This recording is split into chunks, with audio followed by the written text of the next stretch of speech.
Okay, நம்ம இன்றைக்கி என்ன வாங்கியிருக்கோம் அப்படின்னா, ஒரு ஃப்ரிட்ஜோட ஒரு ஸ்டோரேஜ் பாக்ஸ் தான் வாங்கியிருக்கோம். ஃப்ரிட்ஜில் வந்து இடம் இல்லை, அதனால் வந்து அதுக்கு உண்டான ஒரு ஸ்டோரேஜ் பாக்ஸ் தான் வாங்கியிருக்கோம். இப்போ அதை வந்து ஓப்பன் பண்ணிடலாம். ஸோ ஆன்லைன்லேயே பார்த்து எது பெஸ்ட்டான ப்ரைஸோ, எது கம்மியான ப்ரைஸோ, அப்புறம் ப்ராடக்டோட ரேட்டிங் ரிவ்யூலாம் நல்லா இருக்கிறத பார்த்து ஆர்டர் போட்டிருக்கேன். ஸோ அதோட லிங்க் வேணாலும் நான் டிஸ்கிரிப்ஷனில் கொடுக்குறேன், செக் பண்ணி பார்த்துக்குங்க. ஓகே, பேக்கிங் வந்து நீட்டாக தான் வந்திருக்கு.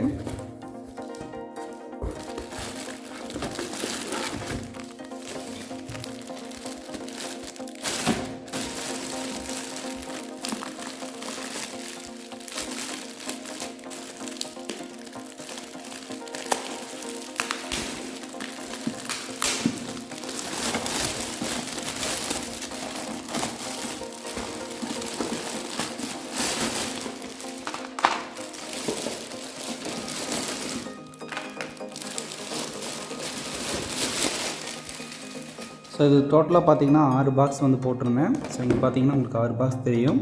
ஸோ பாக்ஸ் தனியாக வந்திருக்கு. இது வந்து ட்ரைன் ஆகிறதுக்காக, சப்போஸ் ஏதோ ஒன்று காய்கறி வந்து ஈரமாக வச்சுருந்தோம் அப்படின்னா அது வந்து இது ட்ரைன் ஆகிக்கும், அதுக்காக. அப்புறம் இதோட பாக்ஸோட மூடி. ஸோ இது எப்படி இருக்கும் அப்படின்னு சொல்லிட்டு ஒன்றை மட்டும் ஓப்பன் பண்ணி காட்டுறேன் பாருங்கள்.